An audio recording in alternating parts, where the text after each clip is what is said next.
Good. Well, thank you for the opportunity to speak. What I'm going to cover, wait a minute, I need to get control, that's it.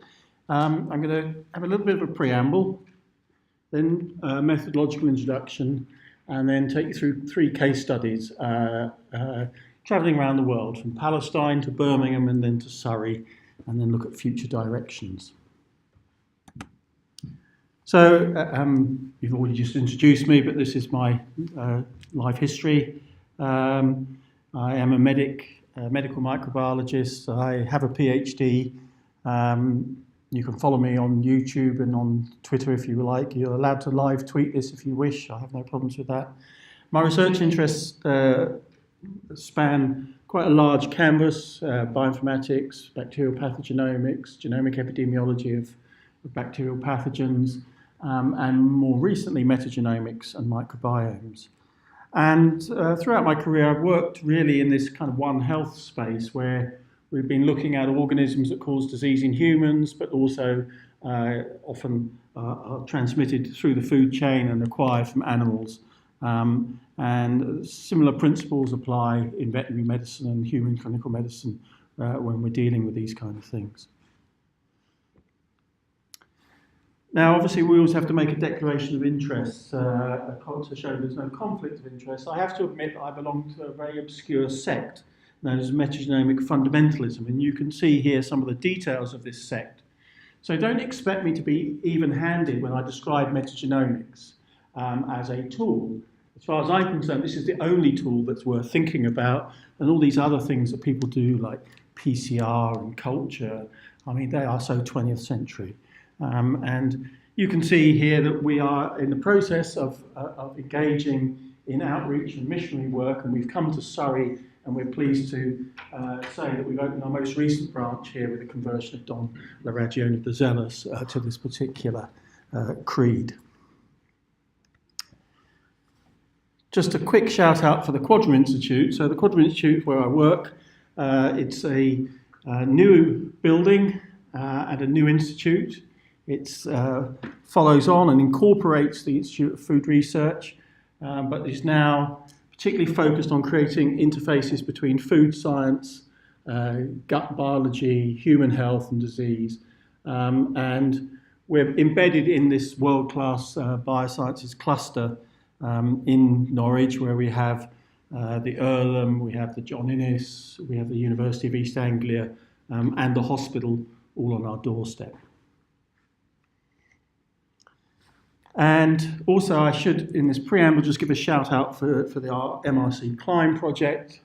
I'm hoping that most of you have heard of this, but if you haven't, it is a cloud computing project which we provide this cloud computing infrastructure to the medical microbiology community in the UK. We have a number of different centres now involved. The actual hardware is in Swansea, Warwick, Cardiff and Birmingham, but Bath and Norwich and also Leicester are involved in this project now as people have moved around. We believe that cloud computing is very efficient, provides the best use of money. It takes away a lot of the hassle of installing your own operating systems and hardware and software and so forth. And we provide pre-configured virtual machines that you can just log in and use, and it's all free to the user. So if you're interested to know more, you can just go to our website there. One of the things that we do also is we do quite a lot of training. These pictures are here from a workshop we ran in the Gambia. Just a few weeks ago I was in Palestine running a bioinformatics workshop there, and then in Israel as well. And we've just been speaking about this. We'll probably be running one of these workshops here, probably in the autumn, here in Surrey, so you can benefit from the infrastructure. What I'm not going to talk about, I gave out the title Window on the Past, but given the constraints of time, I don't think I've got time to talk about some of the studies we've done in using metagenomics to understand pathogens from the past.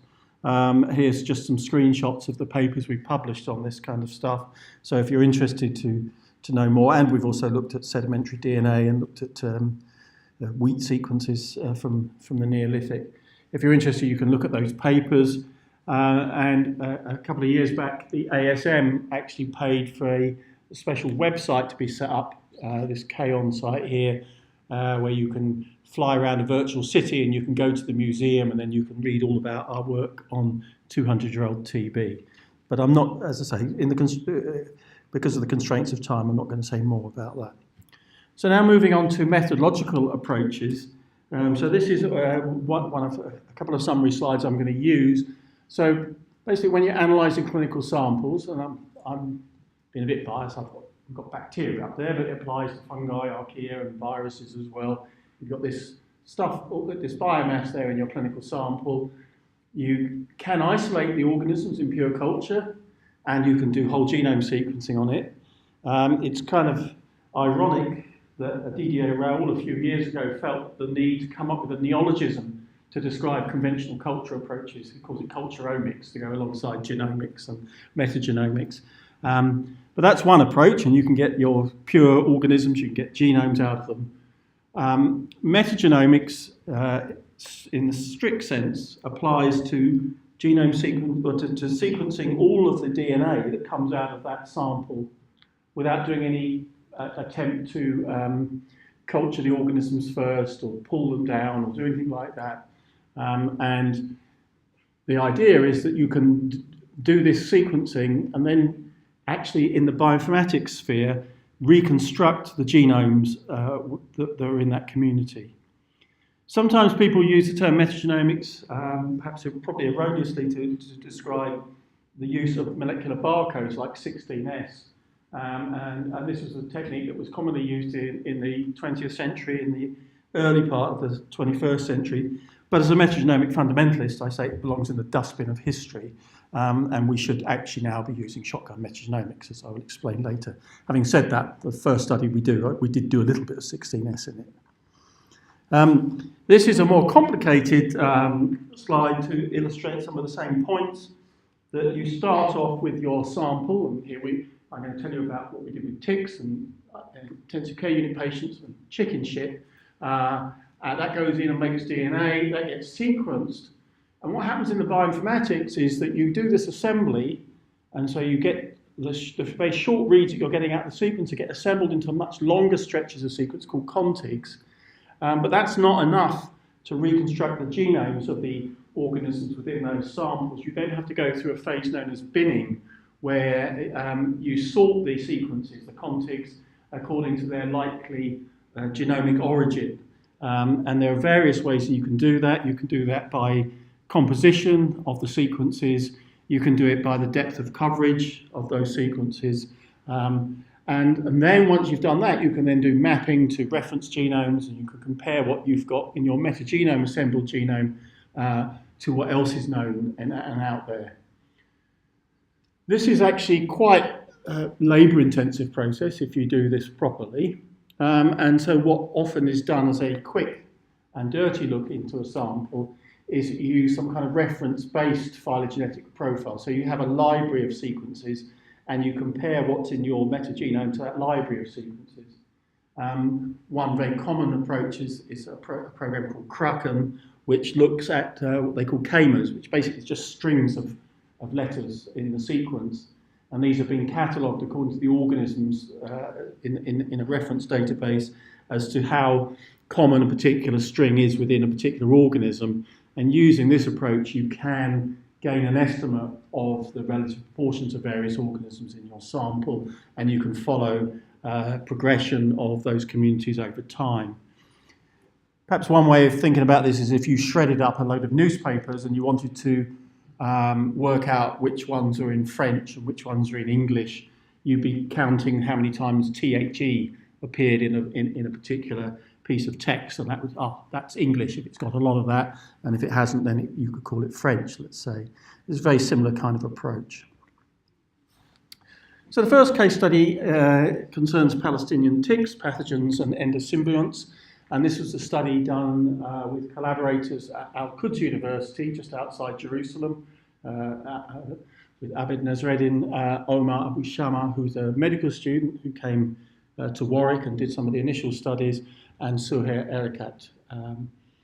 Anu Ravi is the name of the postdoc in my group who's finished this project off and done the final stages of the project in terms of the shotgun metagenomics.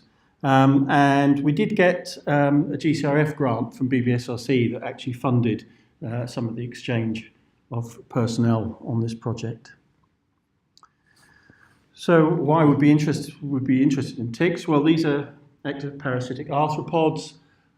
They feed exclusively on the blood of their vertebrate hosts, so they have a very unusual diet, if you like. And they act as vectors of human animal disease across the world, carrying viruses, bacteria, protozoa, and they can transfer infection from one animal host to another. And so from the anthropocentric point of view, we're interested in them as vectors of zoonoses that can infect humans. But actually, we don't have a very good understanding of the prevalence, diversity, and virulence potential of the organisms that live within ticks and the agents that are carried by ticks. And so there's a clear need to actually have better methods of surveillance of what's living in ticks and how the ticks are acting as potential disease vectors. So our collaborators collected ticks, 3 different genera of ticks, from 3 different hosts in the Palestinian West Bank territories from a variety of sites there. So dogs, sheep, and camels. These are images that have been taken from an online repository. I'm sure the dogs didn't look that tidy and clean, and certainly I think the camels I saw in Palestine, they don't look like that nice as well. But it gives you an idea of what they were doing. So although I dismissed 16S, our Palestinian collaborators already set up doing 16S before we got deeply involved in the project, so we integrated that into a larger workflow. So what we did, in the first stage, we screened a large number of ticks. We pooled them, actually. They pooled them, and we then looked at the pools to see what was in the pools, and then from the pools we selected individual ticks for follow-up in the second stage, where we actually did shotgun metagenomic sequencing of the contents of the ticks. So ticks just mashed up, and particularly their gut contents were followed up. So what we were able to do was do taxonomic profiling of the different bacteria that lived inside the ticks, and then having done that, we could then map reads from those ticks to reference genomes, and then assemble those map reads and end up with completed genome sequences, metagenome assembled genome sequences. But one little side track that we took was we also looked to see if we could reconstruct the mitochondrial genomes of the tick and the host from the metagenomes we had, so that we could, in the same experiment, we could identify the microbes and also the tick and host all in one go. So this is just a screen dump of the table from our paper, and you can see that in most of the cases where we identified the ticks using sequence-based approaches, it was the same as what our collaborators had told us when they'd used morphological keys. But there were, as you can see, 3 examples where what we found from sequence comparisons actually differed from what they told us. And it turns out that actually it's not as straightforward as you think to identify ticks. And also the population genetics of these ticks and the species boundaries, say, between Tyrannicus and Sanguineus is not well defined. And so we just brushed across the surface of this. It's clear that there's actually a lot of work to be done using sequence-based approaches to identify and classify ticks. In most of the cases, we couldn't identify the host, and obviously this depended on whether the tick was full of a blood meal, recent blood meal, and whether there's lots of host DNA around. But in some cases we did. We did detect sheep and dog DNA in some of the ticks as well. And then we got these various organisms, microorganisms coming out in the taxonomic profiling and in the metagenome assembled genomes that we got out the other end. Now, as a medical microbiologist, when I saw this list of key microbes and taxonomic profile, I was like knocked off my chair. I thought, my goodness, I mean, Palestine must be a terrible place to go. It's so dangerous with all these horrible pathogens lurking in ticks at every place around. I mean, Francisella, you know, for me, for Francisella tularensis, this is a severe select agent of biological warfare. These are not, these are serious business discovering these particular organisms. But we're on a steep learning curve, learning about the microbiology of ticks as we were undertaking this project, and came across this paper and various other papers that pointed out actually the relationship between endosymbionts and pathogens in ticks is actually really quite complex. And the ticks actually have their own endosymbionts, which are very closely related to Coxiella burnetii, but they are not pathogenic. They also have Francisella-like endosymbionts, and they're not pathogenic either, but the relationship between those and the pathogens is quite complicated. So in Coxiella, it appears like the pathogen is just a derived version of one of these endosymbionts, whereas with Francisella, it looks like the endosymbiont is a derived version of what was initially a pathogen, a kind of cut down version. With Rickettsia, it's more complicated still because some of the rickettsias are actually associated with human disease and some are not. So we became aware that we couldn't just read out the result and say this is a pathogen in this situation. So when we looked at these metagenomes from sheep tick, we had 2 ticks that came from sheep that yielded an abundance of reads that had been assigned to the genus Rickettsia in our initial survey. And so we assembled those into these draft genomes, and one of them, which we called RM Nablus, because it came from the city of Nablus, was highly similar to a previously described Rickettsia macillii. In fact, there's a strain MTU5 that had been isolated in Marseille in France. And there were only 127 SNPs, only 127 differences in the genome, despite the fact that this was at the opposite end of the Mediterranean. And so that was quite remarkable. Now, it's known that this particular species of Rickettsia can cause tick-borne spotted fever in humans, had been described in Europe and South America, but as far as we could tell, there were no reports yet from the Levant, so from that part of the Middle East. And so it's still uncertain what this actually means. Does this mean this is a threat to human disease or not? We don't know. We also got another one of these genomes from the metagenome, and this we called RB Nablus, and it was related to 2 strains, 2 species for which there were genomes available, Rickettsia africae and Rickettsia parkeri, but they were separated from our genome by tens of thousands of SNPs. And so we were thinking, well, we've got a new species here, something completely new. And then Anu actually scratched beneath the surface. She looked at collections of signature sequences that have been put together and found that there were some sequences from genes from a newly described candidate species, Rickettsia barberi, which showed 100% or nearly 100% identity with the sequences from our genome. So basically what we got was the first draft genome sequence from this particular candidate species. We don't know if this can cause human infection. It has been found in human parasitizing ticks, but we don't know yet whether it actually is involved in infection. We did some stuff on dog tick metagenomes, and one of the things that was unexpected was that Anu spotted that we had canine parvovirus in one of the samples. And when she went on to then assemble the reads, she managed to get 11-fold coverage of the canine parvovirus genome in a dog tick from Tubas.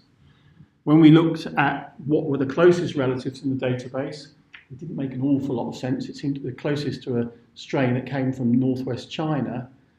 But we did some reading. Again, we were on a learning curve and read about canine parvovirus infection And this enteritis is a leading cause of morbidity and mortality in dogs. And usually it's thought to be transmitted fecal-orally, but it does produce a marked viremia. And a paper had come out just around the time we were publishing our paper, showing that in the lab, it can persist in hard ticks. But ours was the first direct evidence that it can actually survive in wild ticks out in the environment there. Now, it's hard to frame this. Does this mean that it's actually being transmitted by ticks, and this is a new potential route of transmission of this infection, or is it just an epiphenomenon, just a passive thing? We don't know, but at least we've raised that particular question now that can be addressed by later studies. So we also looked at some endosymbionts, and we assembled these two Coxiella genomes. So one from a nablus sheep tick gave us 37-fold coverage of a strain that we called CRT nablus, and this was almost identical to a strain that had already been described by an Israeli group, who we subsequently collaborated with, where that particular organism had been isolated from Kibbutz Hulda in Israel, so about 56 kilometers away from Nablus. So that kind of made sense. It was only just short of 300 SNPs different, and first glimpse of the kind of population biology of this organism, actually getting some of the degree of variation there. But the other one we found looked more like an endosymbiont that came from another species of tick, R. sanguineus, but here it was much less closely related, and in fact was on the boundaries of being in the same species. And the initial strain that the Israelis found come from Caesarea, which was about 48 kilometers away from where we were discovering it. So we're starting to get a feel for the population genetics, genomics of these particular endosymbionts in this particular context, and understanding the biology a little bit better. So you might say, well, so what was all the point of this? Well, I think this is a pilot study of the use of these approaches, and there are several good features here, beneficial features. We got sequence-based confirmation of the identity of the ticks, and sometimes the host, and I think this now raises the bar that anyone does these kind of studies in the future should not be using morphology alone to identify their ticks. They should be doing sequencing as well. We can get genome-resolved characterization of the key organisms, the pathogens and symbionts in there. But the whole point about metagenomics, a bit like culturing on rich medium, it's an open-ended approach. So you find things you didn't expect to find in there. So we found the unexpected pathogen canine parvovirus, and we found this previously unsequenced pathogen, Rickettsia barbarii. Okay, so that was our study on ticks, and that's been written up, and it's just been published a few months ago in PLOS Neglected Tropical Diseases, if you're interested to look at that further. So the second case study I'd like to bring to your attention is our study on the gut microbiota of ICU patients. So ICU patients in the intensive care unit are the sickest patients in the hospital, critically ill patients. They have a wide range of patient needs. They're often ventilated, they're often requiring inotropes to support their blood pressure, they're going to be on proton pump inhibitors, they're going to be giving antibiotics. If you go onto the intensive care unit on any one day, the majority of patients are on antibiotics. And because they are critically ill, they are vulnerable to infection, so they're vulnerable to the hospital microbiota that might be around. And there's a crucial role of the gut microbiota in these patients because it acts as a reservoir for potential pathogens that can then spread into their bloodstream or cause ventilator-associated pneumonia. These pathogens are often antimicrobial resistant pathogens, often multi-drug resistant pathogens. And there have been some studies already showing that what happens in these patients is the normal rich diversity of the gut microbiota is lost, and they get a very simplified microbiota, and this is linked to adverse clinical outcomes. So we were curious to address the question of what happens to the gut microbiota in these patients. and particularly address this problem using shotgun metagenomics, where we can achieve much higher resolution than people were able to do in the past, say with 16S. And we can see how the microbiota responds to antibiotics, do the antibiotics select for pathogens. And what we're angling at, and still angling at, is there a case for ecological interventions like fecal microbiota transplants in the intensive care unit? So could we restore the diversity if it's lost and prevent bad clinical outcomes? So this study was undertaken at the Queen Elizabeth Hospital in Birmingham, working with clinical microbiologist Beryl Oppenheim, one of the ICU physicians, Tony Whitehouse, then there was myself and Anu, and we teamed up with another microbiologist, microbial ecologist, Willem van Schaik, at Birmingham as well. And so what we did was we followed 30 patients as they went through the intensive care unit. We specifically selected patients who we expected to be on the intensive care unit relatively long term. So there are quite a few patients who're just going for 24 hours or 48 hours and then leave, but we wanted long stay patients. And we did shotgun metagenomic sequencing on stool samples from these patients. And we looked then at taxonomic classification of the sequences, the antibiotic resistance profiles, and we tried to drill down to get strain level resolution of the interesting things that we found there. So it's a collaboration between, as you can see, the Queen Elizabeth Hospital, Birmingham, and the Quadram Institute in Norwich. So what did we find? Well, what we found was that 2/3 of the patients experienced a marked dip in the diversity of their gut microbiota while they're at some stage while they're in the intensive care unit. And in 1/3 of them, we actually got very low diversity. So the gut was pretty much dominated by a single organism. And so this is a table here showing you the kind of clinical features and the other characteristics. The ISI is the inverse Simpson's index, and so a figure below 4 represents a severely attenuated diversity within these samples. And what we found in 75% of the patients was that there was domination of the gut by pathogenic strains. And so you can see a list of organisms, potential pathogens that had bloomed to large relative abundance within those stool samples during the time the patient was in the intensive care unit. And one of the things we found also was that for one of these pathogens, Enterococcus faecium, we had 3 patients.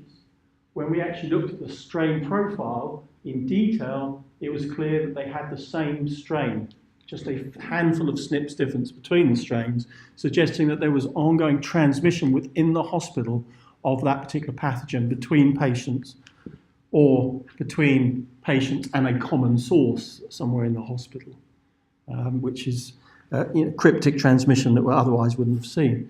So this is a rather busy slide, but this just gives you a graphical view of the way in which the relative abundance of these pathogens increased quite dramatically at various stages during the hospital stay.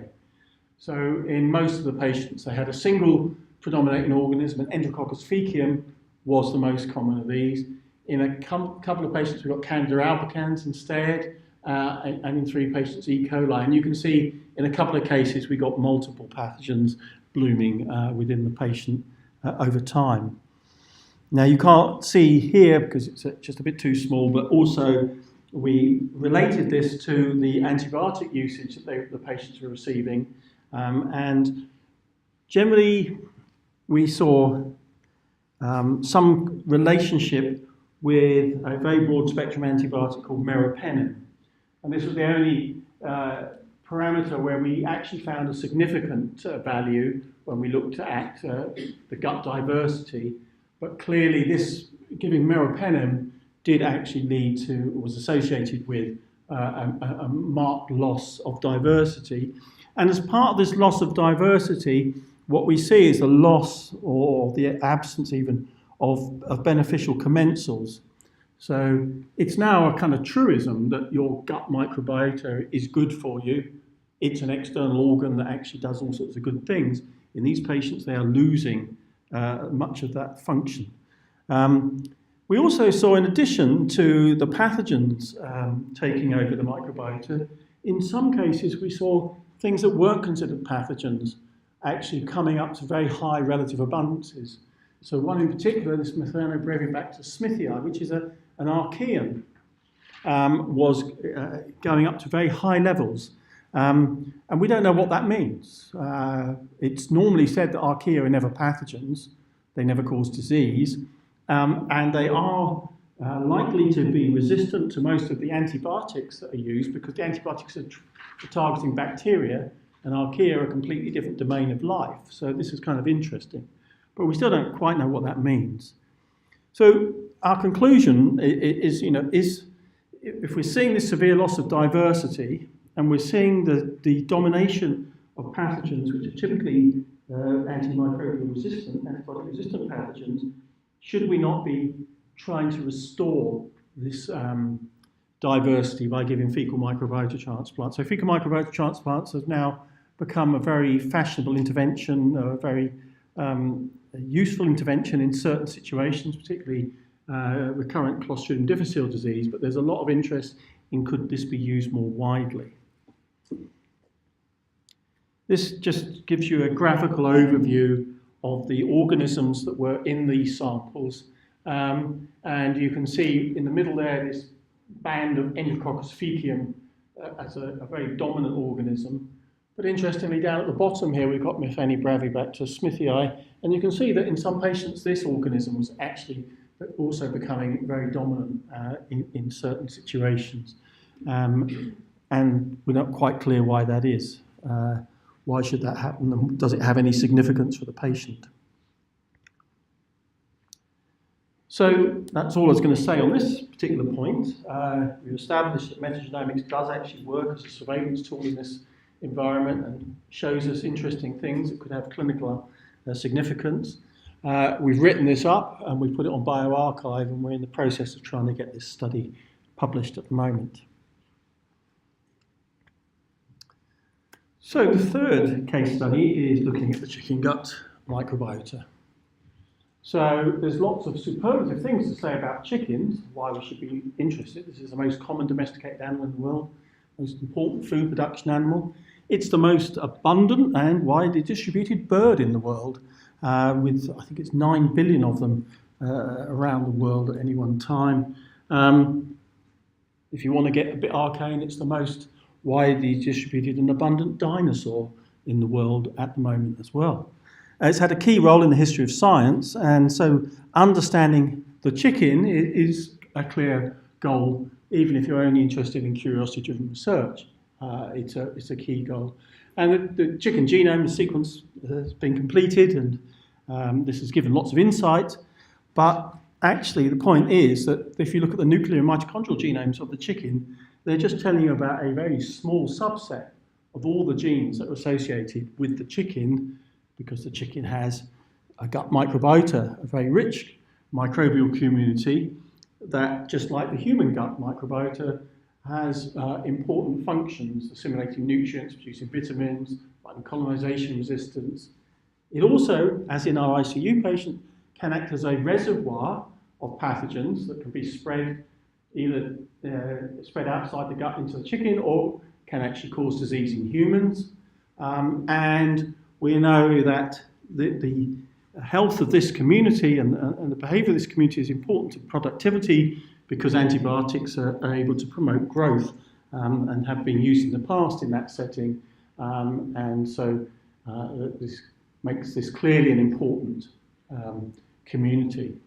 And the term microbiome is kind of used loosely to describe not just the organisms, but also the genes, the rich collection of genes, genomes that go with it. And it's very likely that within these communities we're going to find interesting sequences of enzymes and pathways that are of scientific interest and biotechnological potential. So last year the BBC website carried this headline that we lived on the planet of the chickens, because this bird has pretty much taken over the world. And that's kind of interesting viewpoint. But what I would like to say, I'd say it now, and I've said it before, rather provocatively, is that we know more about the far side of the moon than we know what lives inside the chicken gut. And that's kind of just weird. I mean, this is such a commonplace organism, and we really have very little understanding. In fact, on the far side of the moon, all those different features on the far side of the moon, they've been catalogued, they have names. In fact, you can even load up Google Earth, and you can go and fly over the dark side of the moon if you want to, but you'll look in vain for any similar kind of high-resolution map of what lives inside the chicken gut. So 5 years ago, as part of a BBSLC study, we published a paper where we took a first look at this using shotgun metagenomics and 16S. This guy, Martin Sargent, did the bulk of the work there, and this was published in PLOS One. And what he established in that study was that there was this tremendous taxonomic diversity, but also, in addition, taxonomic novelty in the chicken cecum. So he took 20 cecal samples and did 16S sequencing and recovered 400,000 sequences and managed to classify those into around 700 different phylotypes. And of those, 232 were sufficiently different from other known sequences that they represented candidate new species. So just from that single experiment, he kind of documented the existence of over 200 new bacterial species. He then went on and did shotgun metagenomic sequencing of one sample at tremendous depth and recovered over 600,000 contigs, which were binned into over 20 draft genomes. And of those draft genomes, the majority of them also appear to represent new species that had not been previously documented or named. As a, if you like, as a positive control, he did find some familiar things like Campylobacter jejuni and Helicobacter pylorem in there and recovered their genomes alongside these others. So this is just the documentation of what he discovered and how close it was to the closest known genome at the time. And you can see that there's a whole raft of organisms, of genomes, which have the closest genome that is really quite a long distance away in terms of average nucleotide identity. So this is from a paper by a group from Georgia Tech who have been pioneering how you delineate a genus or a species by sequence similarity, and they take the view that around 95% average nucleotide density is enough to delineate species. So all the ones in yellow there, they're pretty much, there's not going to be any question. Those are new species that haven't not yet been named, haven't been catalogued or whatever. The ones in grey maybe in the kind of intermediate zone. Maybe they're new species, or maybe they actually, if we look more carefully, we might put them into in existing species. And then at the bottom there, you do get some things that we already know about. So Escherichia albertii, Bacteroides micron. Although one important point is that even where we have a genome of something that is closely related to something we're seeing in our metagenome, sometimes they haven't been given actually a Latin binomial. They're given things like Lactospiraceae bacterium 7 or whatever. And so it's clear that there's very little understanding of what's in this community. So I left this line of work for a few years and then came back to it when I moved to the Quadrum. And I was quite surprised as we were gearing up to start working on this again. I found this review and our study, which is the second one there with 81 million odd reads, is still the deepest study in metagenetic terms of the chicken gut microbiome. So you'd have thought that this is such an important organism, such an important problem, that someone else would be working at depth, but it doesn't seem to be the case. Another thing we did in the meantime was also some of this culturomics, where we actually did culture isolates from the chicken gut and then genome sequence, and again established that these were new species that fell outside any named species, and we documented their genome sequences. So now, just in the last few weeks, we've now return to this area, but this time working on the chicken fecal microbiome with these individuals here. One of them sitting here. Is Maria around? Oh, there you are. So they kindly provided us with some chicken shit, a commonplace thing. And it's amazing that you can find such interest and novelty in such a commonplace thing. But we got these chicks, which are housed in a large outdoor run. We got 60 fecal samples from Lomond brown laying hens and 30 from these exotic silky breed. We had a favour due at the Earlham, where they just bought a very high throughput instrument called the NovaSeq, and we got a free run that Karim Garbi, who runs the sequencer at Earlham, provided for us. And so we were able to go on and actually sequence DNA extracted from these. So the DNA was extracted from the samples. We selected 50 of those samples for deep sequencing, and then they were sequenced on the Illumina NovaSeq at the Earlham Institute. And Anu took over the analysis and established that we had got she did some quality control and found that we did have fairly high quality sequence, fairly uneven, but most of the time very deep coverage. In the most deep ones we had 4 million reads, in some of the others 2 million, and a few just between 1 and 2 million. And there were, I think, three of them there didn't work very well at all.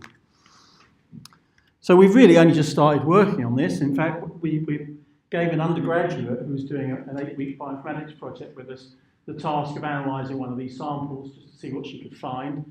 So this lady, Chriso Christodoulou, she went in and did some assembly and then binning, and the top 5 bins that she found, what we discovered when we actually did a quick look, where we, rather than looking at a nucleotide identity, amino acid identity of one particular conserved core gene, RPOB, what she found was that the 3 organisms there shown in yellow showed only very distant relationship to any known protein sequence from any other organism. So in her undergraduate project, she discovered 3 new species in chicken shit.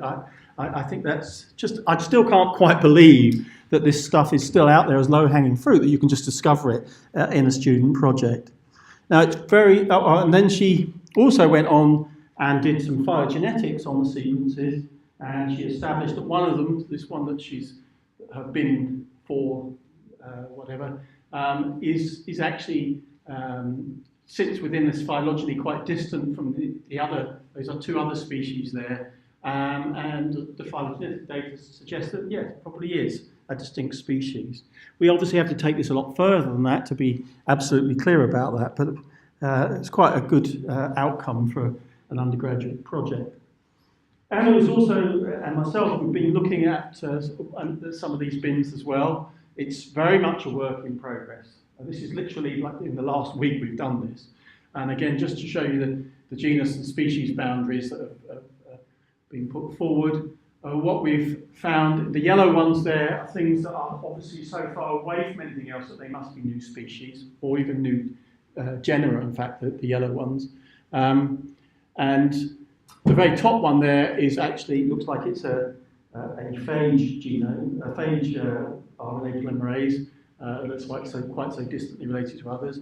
But we've got these others that are coming out of the Rhodus spiralalis, an unnamed spirochete, which seems quite distantly related to other spirochetes, and some unnamed Bacteroides-like organisms there.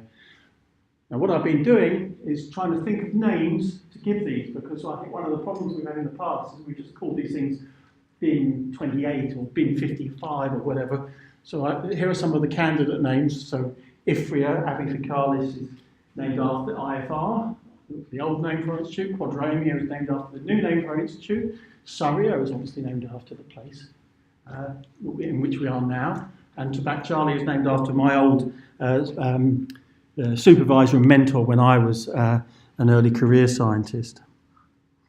But this is still very much a work in progress. This is a quick look in the last week It's not the last word on this, and all to be continued across all of these others here, because the levels of similarity are not high enough to be able to tie things down in most cases. And one of the things that is also a problem is that if you find similarity to something that's in the database, often the thing you find similarity to isn't properly named. So although it might not be absolutely new as a biological entity in the database, it's still not been properly named, and so it's still an unnamed thing. And I think this is in my consciousness, this is growing to be a big problem, that we really do have to get a way in which we can name these uncultured species and give them their own taxonomy. Because unless we do that, and if we just give them numbers or whatever, they don't seem real, and it makes it very hard to compare what's going on in one lab, one part of the world in another. And so I've been reading very carefully about all this stuff here, and we've hooked up with this guy, Aaron Oren in Israel, who's going to give us some advice about making sure that we at least name things grammatically correctly, because that's one of the problems, that you have to name these things with correct Latin and Greek roots, etymologically correct, but also grammatically correct. And so this is going to be a job of work. So in future, what we're aiming to do is optimize these binning approaches so they work much more effectively and efficiently. We need to create some kind of scalable approach to taxonomic nomenclature. And it's kind of slightly concerning. How do you end up naming hundreds of new species? Where do you get the names from? Because there's only a certain number of ways you can say in Latin and Greek of chicken shit. We have to find ways to make this work. We need to do functional predictions to work out what these organisms are doing. We need to start doing comparative studies. So we've got some Gambian chicken shit that we can analyse. We've got with a friend of mine, Brendan Wren, we're looking at an intervention study where they gave a particular chemical that's supposed to have anti-Campylobacter effects. And Mick Watson in Edinburgh has also got some data from chickens. And the reason I'm here today is we're talking about collaborations here, ongoing collaborations with Surrey, where we take this much further in the future and look at this in much more depth. I've also been in conversations with Mick Watson, who tweets under the name of Bio Mick Watson, and he's been doing comparable work on the cow rumen, and he's also been generating thousands of metagenome assembled genomes, and he's in his most recent studies he's documenting probably hundreds of new species as well. And so we're discussing all this, how are we going to come up with a framework to name this stuff, create databases so that people can use it, and integrate the whole thing into something that people can use. So this is another kind of summary of these kind of approaches from that paper on cultivar microbes in need of their own taxonomy. It gives a summary of the kind of things we're doing. Metagenome, you get contigs from assembly, then you bin, and then you do all sorts of other things, and you propose a taxon. But the problem is, how are we going to generate all those names for those different taxa? That's going to be a challenge for us. And of course, why would we stop at the chicken? At Darwin, when he wrote The Origin of Species, he starts the first chapter about variation under domestication. Humans have domesticated many, many different animals, and as far as I'm concerned, they're all ripe for exploration. In fact, we know almost nothing. We know less about almost all of these organisms in terms of their gut microbiota than we do about the chicken gut. And so there is a huge landscape of taxonomic and functional diversity and novelty yet to be explored. And again, that's also why I'm here, because we're talking about potential joint research projects and joint research grant applications going forward in the future. That's me finished. So I just acknowledge all the people who have been involved, and in these troubled Brexit times, we have to stress what unites us in this world is the common love of science, and that brings us all together, from whatever background we come from. And that's it. Thank you very much.